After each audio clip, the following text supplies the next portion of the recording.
Hello, and welcome back to the Argyle Treasury and Risk Forum. My name is Brittany Sullivan with Argyle, and it's great to have everyone joining us today. A couple of notes before I turn things over to our esteemed speakers. First, a quick reminder to stop by our sponsors' virtual booths at any time during today's event and for the following week. Our partners are committed to providing you with valuable content and a great overall experience. At any time during today's event, you can visit their virtual booths from the main agenda page, which includes complimentary materials, information, and meet and greet opportunities. To ask questions throughout the session, simply type into the Q&A chat, and we will address your questions at the end of the session. Now, without further delay, I would like to introduce our speakers, John Schwab, Chief Financial Officer at Vertex, and Mark Duclos, Senior Director of Global Strategic Partnerships at Vertex.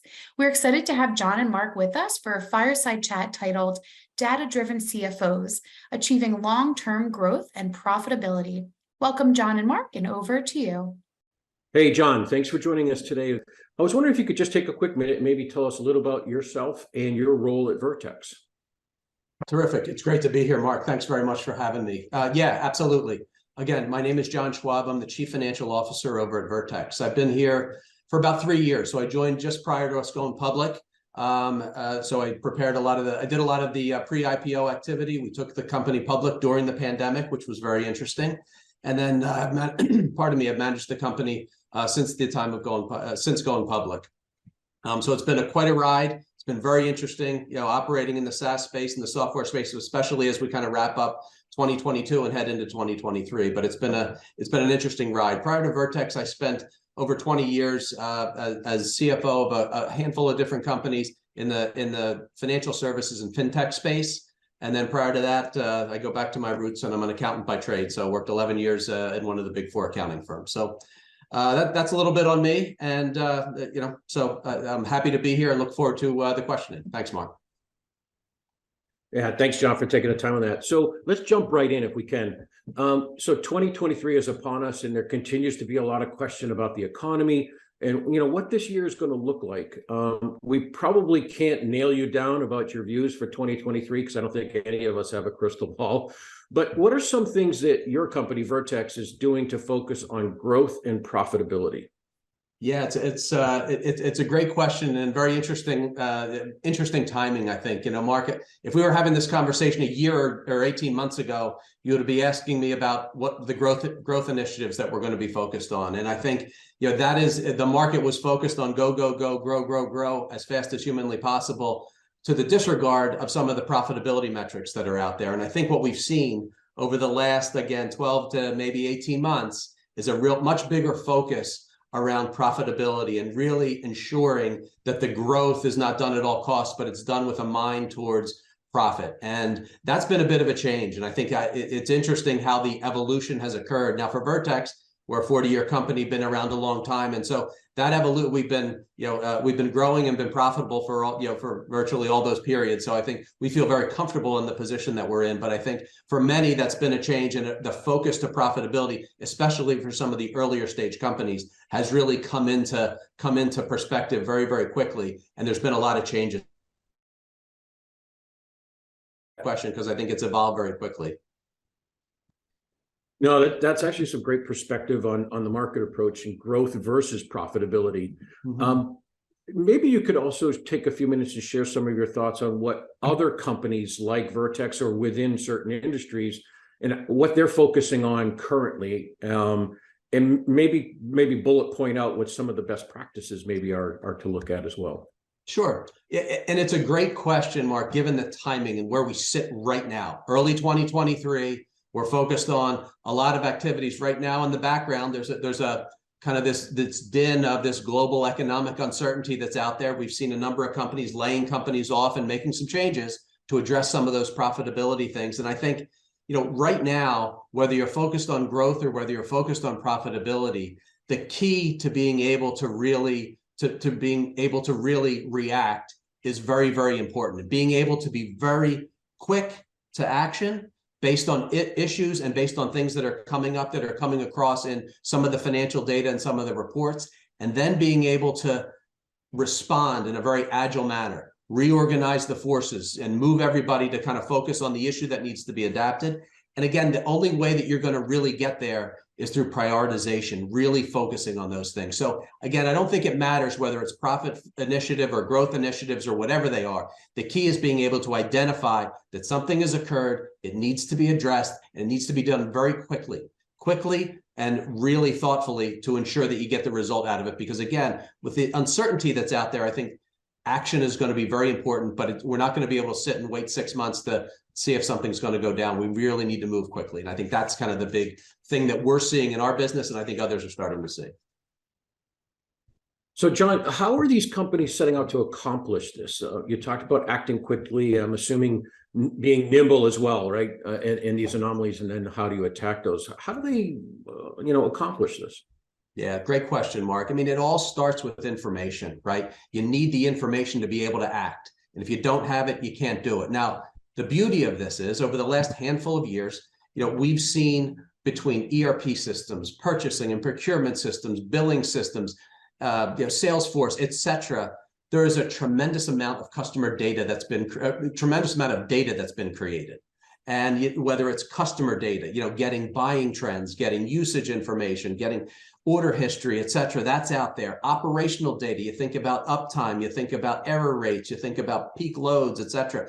There is a lot of activity that's out there. And the beauty of it is now is the time to harness that data, get that information, and be able to look at that and trend it over time. And if you're able to trend it over long periods of time, it really gives tremendous insight into the opportunities that are in front of you, whether it's increasing sales, whether it's reaching out and getting in touch with customers to identify opportunities where we could help them succeed in some of the initiatives that they have, or whether it's cutting costs. Either way, having the data on hand, at hand, and being able to use it to make business decisions is really what's going to separate the good companies from the less good companies. So, John, you mentioned something interesting there, right? The data that's involved in capturing this. What are companies, or what are I guess you could say, what are the focuses that companies are looking at in ensuring that they have the data to use to make these decisions? Yeah, a great question, Mark. I mean, it all starts with what's on the front end, right? And making sure about the accuracy of the information that is being used, and making sure that the data that's getting keyed in around the customer orders, et cetera, is correct, it is accurate, it's done on a timely basis. Getting that information rolling and making sure that it's right from the start is going to be able to support better decision making. I think, having that in place, I mean, that's where it all starts. And then really what we're seeing is, companies are implementing, kind of more strategic, data-driven kind of approaches to financial planning these days. They're harnessing this data. They're using this data because it's allowing them to kind of mirror the data with the business strategy that's out there, and using those two things to really come into a much more aligned budget and financial operating model that's out there. And so that's really, I mean, to me, that's kind of one of the key drivers that are out there, and the key things that people are doing. Now, listen, the increased visibility into the financial performance is really, really important. And again, with the new tools that people are starting to avail themselves of, you're not having to wait to the end of months and the end of the years, et cetera, to kind of get stuff done. A lot of people are seeing this occur on a more real-time basis, which works out very well. And one of the things that we really utilize here is at Vertex, I should say, is exception reporting, creating reports that identify when key metrics, key items are not operating the way they should. And then people are getting notifications of something that's out of line, and then they have the ability to go and react and address the issue at hand. So that's really important. Again, having these things set up rather than having to go out and gather and get and understand and synthesize, having reports that are pre-populated, that are running, that are smart, and that they tell you when something is not operating are terrific, because it really allows terrific course correction while business is still happening. Yeah, that's really curious, John. We're seeing more and more of these executive dashboards for various areas of the business. As you mentioned, that Vertex is doing for the exception information, and it relies on the data that you mentioned previously as well, that these companies are managing and improving that master data. Yep. Aside from these dashboards, what are some of the other things that Vertex maybe is doing, but you're also seeing our customers and our partners are doing to address the need for better information that feeds these executive dashboards?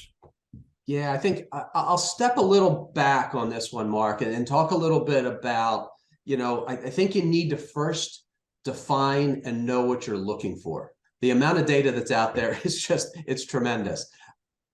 It's just such a big pile that unless you're really targeted with what you're actually looking for, it's going to put you in a bad spot because you're never going to find it. So you really need to hone in on what are you looking for? And then it comes back to, how is the organization set up? Has the organization defined what its key priorities are and what its enterprise objectives are? Because knowing what that is, knowing that the organizations are focused on, I'll just say now, on growing the profitability that they've had on a year-over-year basis in certain divisions, in certain areas, and knowing what those numbers are is critically important. So it starts with organizing the enterprise around what those objectives are, then cascading some of those objectives down into the businesses. So the folks in sales know what the sales targets are. They know what that is on not just a monthly basis, but on a weekly basis. And they really understand the composition of those sales and how they're going to need to occur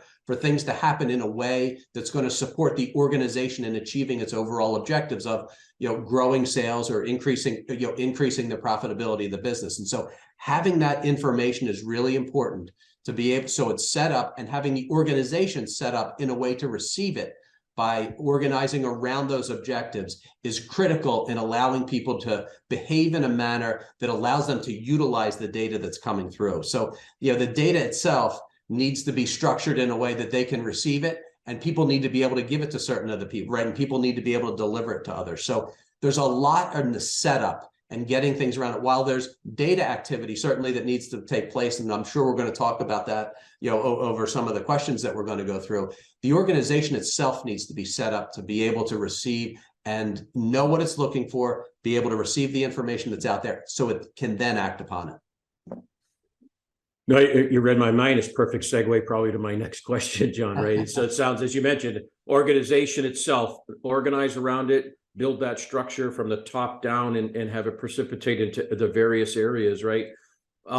You touched on that also the data itself needs to be organized for this really to be effective. So it's not just about having the master data and, like you said, a bunch of data from all over the place. Really structuring the data itself is just as important to make this work. Is that true? And what are your thoughts on that? Yeah, you're right on. You're right on. I mean, here's the nice part of it is there's so much data out there, but there's a lot of new tools that are out there that are working to synthesize, manage, massage, kind of really work the data to put it into a format that is much more easily readable, digestible, and understandable. I think in the old days, we would sit and we would wait for, get done a month and run a report out of the ERP, and it would tell us about this and about the other, et cetera, and go from there. And what we're seeing now, Mark, is that there are now reports that are running in real time, that are running regularly, through leveraging tools like Power BI and these exceptions reports that I referenced earlier.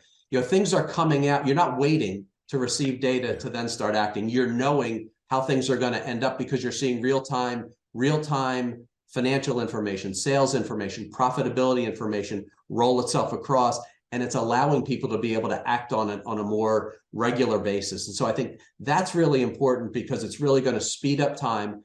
It's going to then have people speed up the time to action and allow them to focus on getting the problems fixed rather than creating the reports to find out what that answer is. And so that's the nice part of it. I mean, we and others are using, I mentioned Power BI, but we're using tools like Snowflake and Azure Data Factory and some of the other tools that are out there to help us to synthesize this data. And again, we're not unlike anybody else that's out there.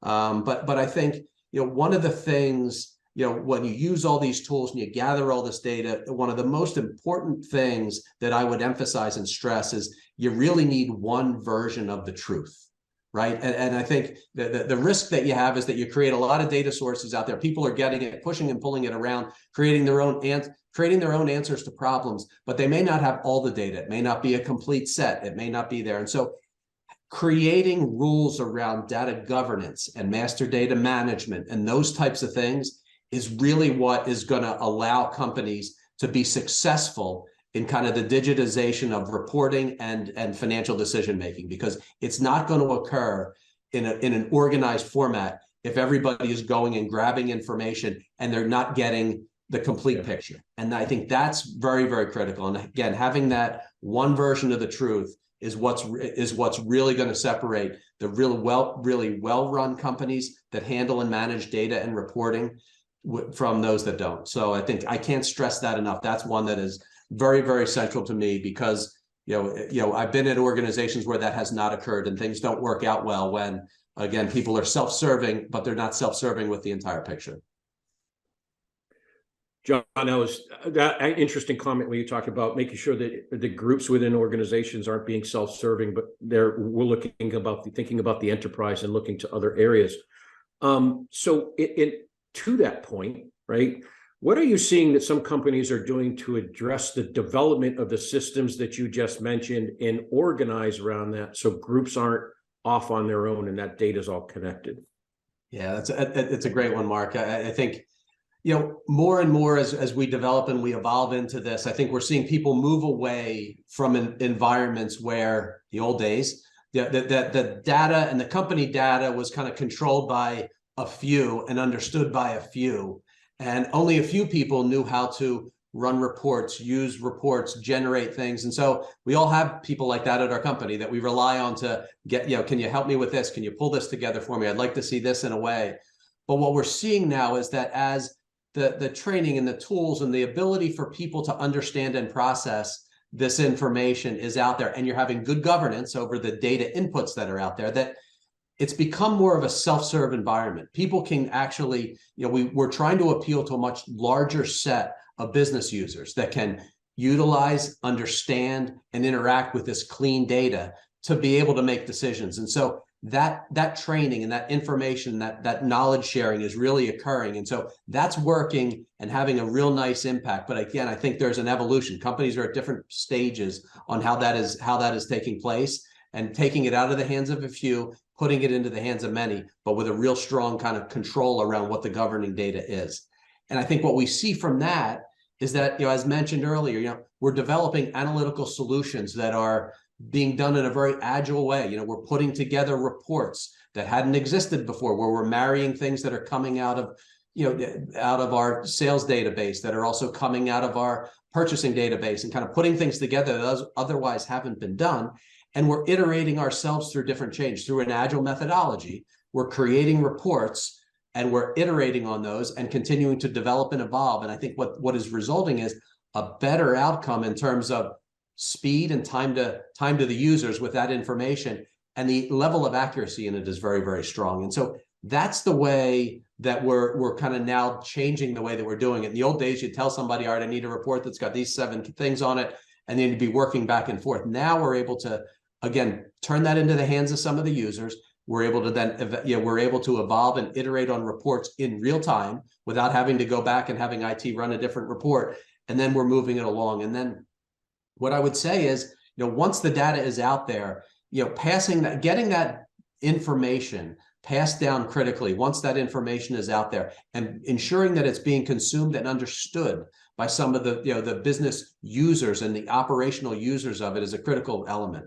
We utilize at our Vertex a group that we call the finance business partners, finance individuals that work in finance, that kind of are the liaison between the business and the finance operations, to ensure that people are understanding the numbers, the trends, the data that's kind of going in, and that are also helping kind of iterate on many of these reports and determine what is the information that's going to help them make the decisions that they're looking to make. And so we found that that's a real critical piece. These are the people that are getting the information, sitting it in front of and helping them look around the corners, saying, this is what this seems to be telling us. And so in order for something to happen, XYZ to happen in the future, we need to be positioning ourselves by doing ABC.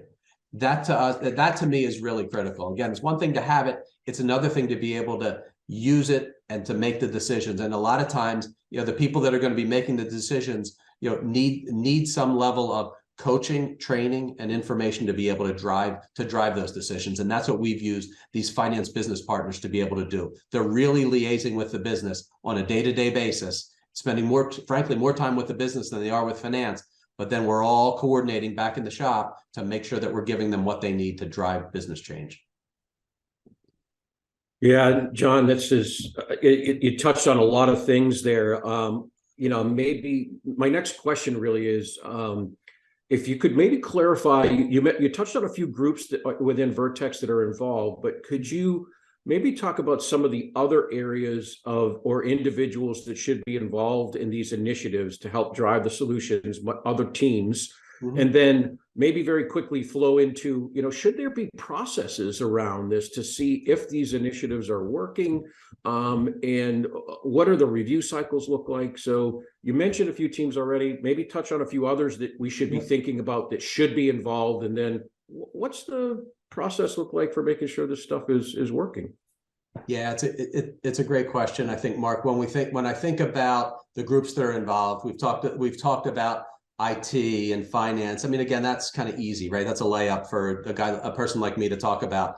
I think, there's a lot of other people that need to be involved in the information to ensure that we're getting good reporting. Listen, it really starts at the very beginning, as I said earlier in the presentation. I mean, the data input that's going on, from order entry, from sales, from purchasing, et cetera, that information is critical, and ensuring that that's right.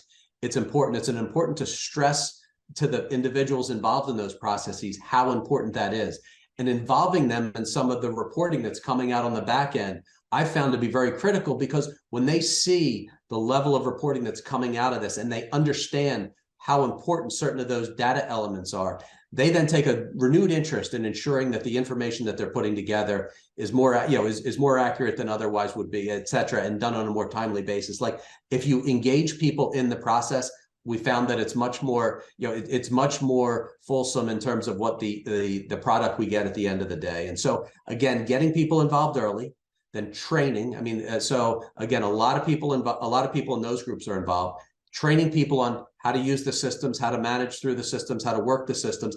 And then, I mean, again, one person with all the answers doesn't work. We need a lot of people to understand it, and sharing that. We have a lot of educational seminar that we do within the organization to train the trainer, to have people then go out and spread the word and evangelize what's going on, to make sure that word is getting out and that people know how practically to use this stuff. So that's really important.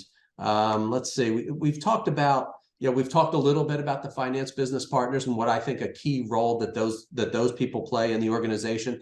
They are helping ensure that the information is getting out into the organization, decisions are being made, and they're holding people accountable. But we need to make sure, that's a critical element of it, is being able to really get that information out, making sure that, again, good information to start, the information is being understood, it's getting processed properly, people are managing it. And again, a lot of this is occurring within the IT organization, the management of that, that data set. They're the ones that are going to ensure that we've got that one version of the truth, that it's operating effectively.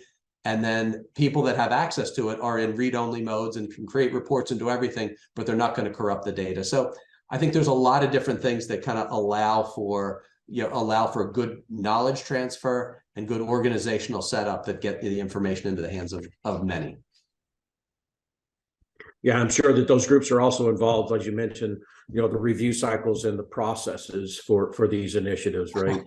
Oh yeah, everybody. Yeah, no, it doesn't spare anybody. Everybody's involved, because again, it requires everybody to ensure that things look right, they're feeling right, and they're properly. They look like they're getting done before we find out later that there's a problem in the report.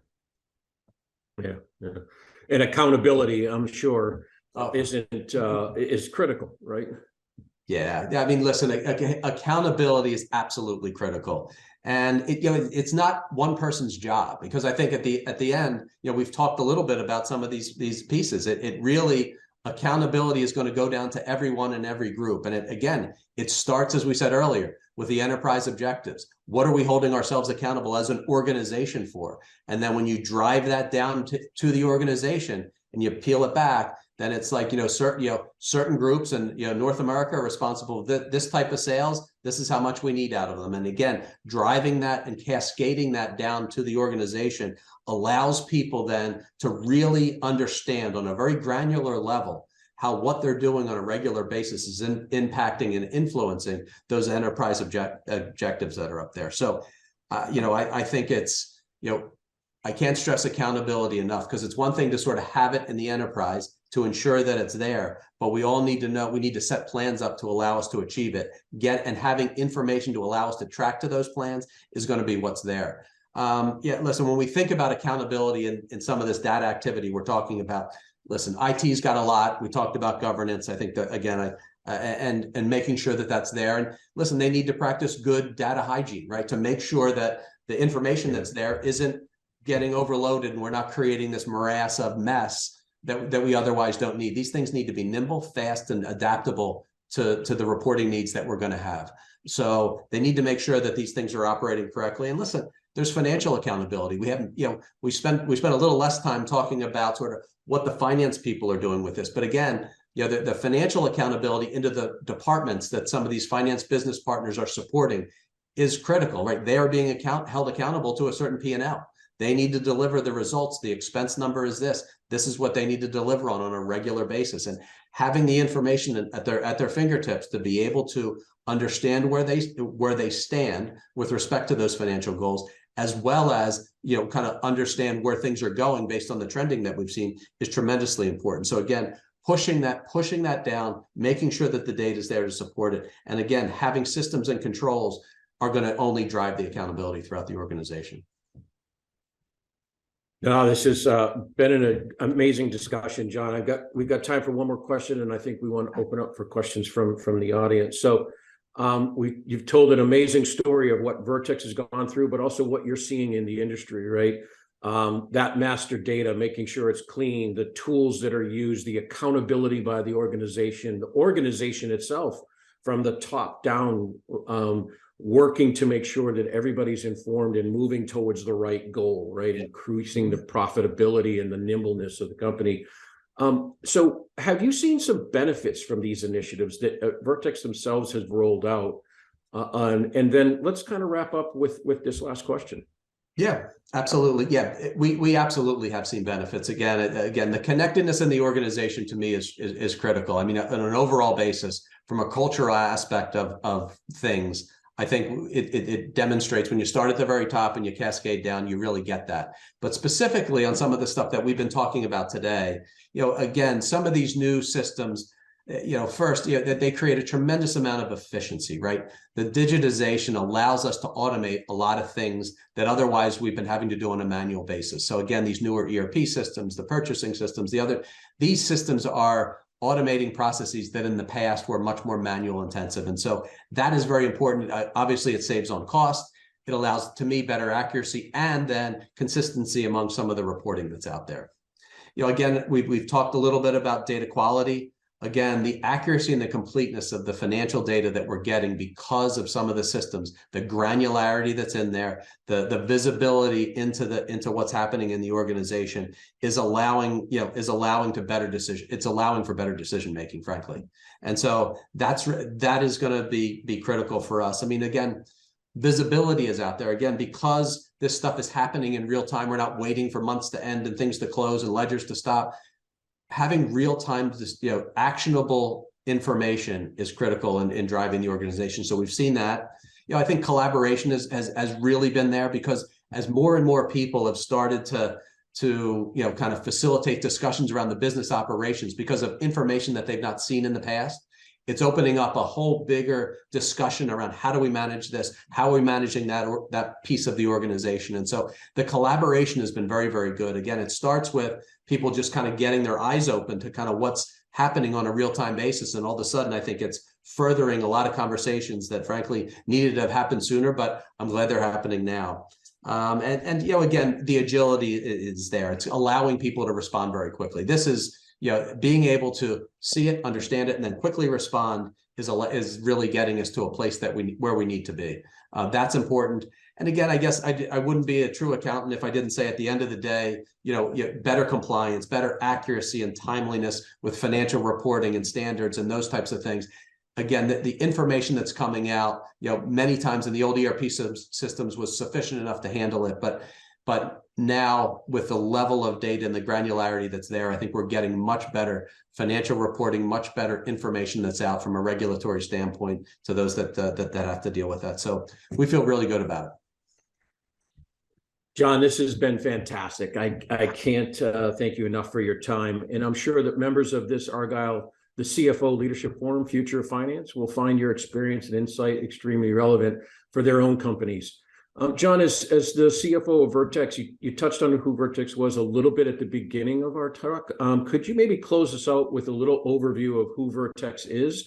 And I guess maybe as you're doing that summary, I think we're going to be getting some questions that come in via the chat, and we'll answer those after the session. So, John, why don't you close us out with just an overview of Vertex? And once again, thank you again for the time today.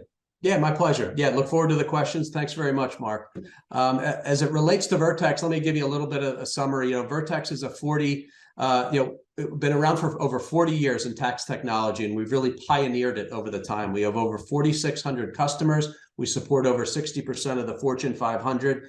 And at the end of the day, we deliver comprehensive tax solutions that enable global businesses to attract, comply, and grow with confidence and avoid risk. That's what's critical. Companies that operate with very complex tax operations rely on Vertex to automate some of the end-to-end indirect tax processes that they have. And so, we're very pleased, as we develop and drive and continue to evolve our tax content database to reach out and provide support for companies that are growing and expanding across the world, that we can be at the forefront of that. So it's been a very good journey that we've played in, and over time we've developed our software, and our software has evolved to meet the needs of our customers. So today our software enables tax determination, compliance, reporting, data management, and document management with powerful pre-built integrations to core business applications used by most companies, particularly those applications that have a significant impact on global commerce. So with that, we'll go back to questions, and I look forward to getting back with answers. Thank you very much. Thank you, John and Mark, for such an incredible session. And I also want to thank everyone who joined us today. This session, along with all of today's content, will be made available on demand following the event.